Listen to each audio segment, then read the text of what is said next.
George Fox said, "Carry around some quiet in thee." And our text today casts a vision of a garden, of a quiet, of a place and a space of calmness. And that's the vision that we're looking for today.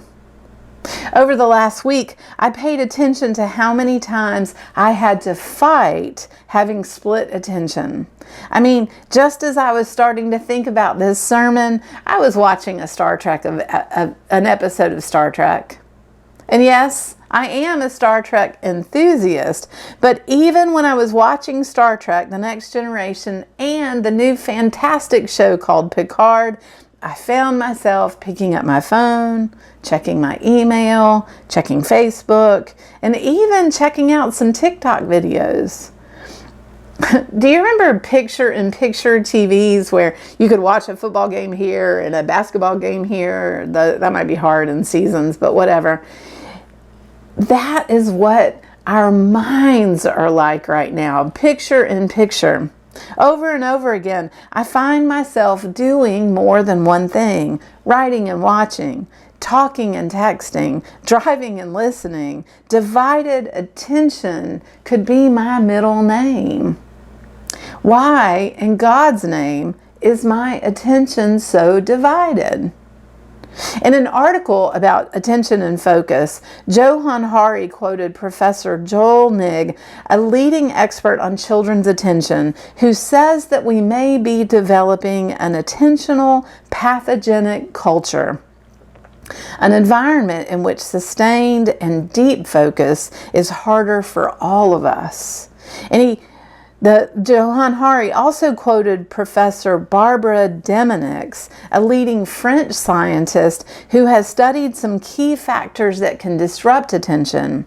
She's an expert on the effects of chemical pollution, and she said there is no way we can have a normal brain today. A small study of college students found they now only focus on any one task for 65 seconds. A different study of office workers found that they only focus on average for 3 minutes. Neuroscientists found that when people believe they are doing several things at once, they are actually juggling. They're switching back and forth. They don't notice the switching because their brain sort of papers it over to give a seamless experience of consciousness. But what they're actually doing is switching and reconfiguring their brain moment to moment, task to task. And that comes with a cost. Imagine you're busy with a task and you see a notification on your phone. You look at it, only a peek, and it takes 3 seconds to return to your task. You think that it's smooth, but it's not. Your brain has to reconfigure, refocus when it goes from one task to another. You have to remember what you were doing before, and you have to remember what you thought about it. In that switch, your performance drops. You're slower. Some call this the switch cost effect. A study at Carnegie Mellon University with 136 students had them sit for a test. Some had phones, some had no phones, and some had phones and they received text messages during the test. The students who received text messages performed on average 20% worse than the students without their phones. In that book I've been talking about, 4,000 Weeks, Oliver Burkeman recounts the story of a therapist in California who was seeing several patients who were saying things like, "As soon as I slow down, the feeling of anxiety wells up inside and I look for something to take it away." That anxiety may be at the root of our multitasking.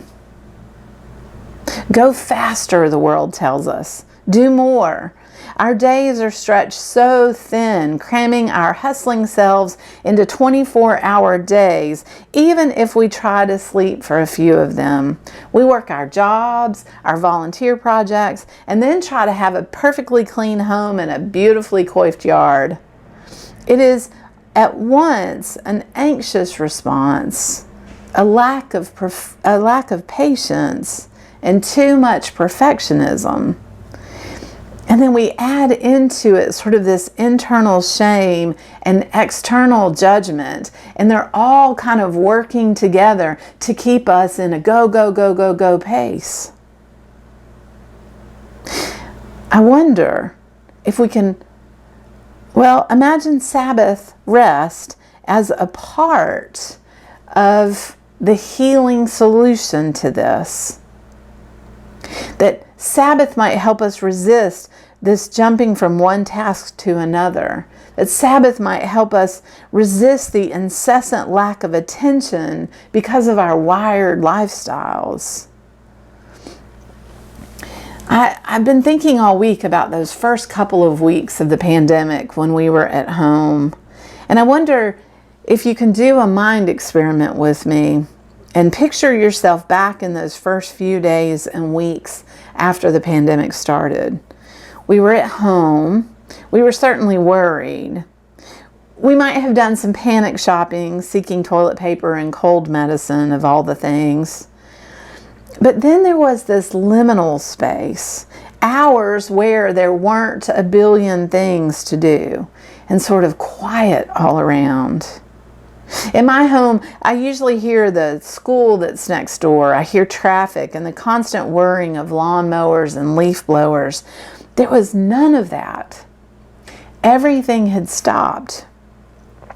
I would go for a walk and there'd be 2 cars in every driveway, even during business hours.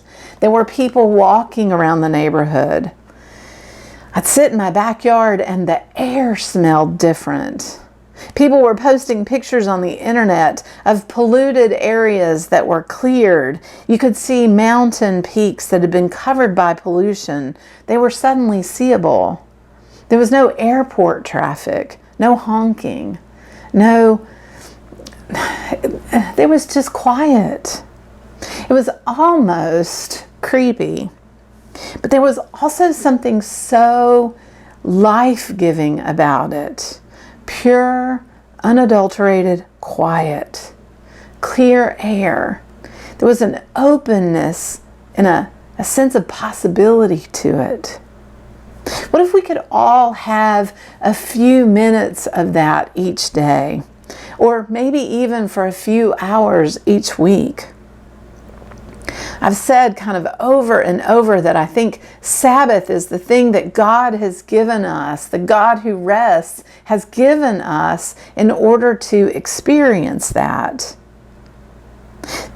Sabbath is the key to the calmness that comes from not feeling anxious, calmness from that feeling of never having or never being enough, calmness from that constant multitasking that we do. But do you know what the key to Sabbath is? It's the breath. Remember with me that just prior to the Sabbath, God created the human one. And how did God do that? Genesis 2:7 says, "Then the Lord God formed the human one from the dust of the ground and breathed into the human one's nostrils the breath of life, and the human one became a living being." The breath comes before Sabbath. The breath is key to Sabbath. It is no coincidence that the word for spirit in Hebrew, ruach, is the word for breath. And the word for spirit in Greek is pneuma. Again, the word for breath. It is at the center of all we do in order to stay centered. You know what you can't do while you're multitasking? Breathe. And you know what you can't do when you're breathing and focusing on your breath? You can't multitask. I know that some of you are not prepared to take 6 weeks of Sabbath, resting from everything that's not necessary. Some of us are not prepared to even do 1 day of Sabbath, resting from the multitasking of our everydays. Some of y'all can't even make it a couple of hours, but I bet you could do 1 minute. Studies have shown that 1 minute of breathing, of not multitasking, of not checking your phone, 1 minute will help you stay more focused. Now, y'all, this is an endemic issue, not just an individual issue. The solution to all of our problems has to be something more than breathing, right? That's what you're saying to me. But does it? Doesn't the practice of waiting worship in some way bring back to the whole world what we need? When we collectively do waiting worship, aren't we together finding and seeking and letting them work through us the answers to the most complex questions in the world today? Isn't that precisely what we do when we sit and we wait for the Spirit to speak to us? Somehow, Sabbath, breath, and focus are all wound in together. And we need them perhaps more in today's lifetime, in today's world than we've ever needed them before. So I invite you, take a few minutes as you finish up this video and practice some waiting worship. Focus on your breath. Feel yourself breathing in and breathing out, and listen for the voice of God, for the Ruach, for the Spirit, for the pneuma to fill you. I hope you'll do it along with me. And I'll meet you in waiting worship.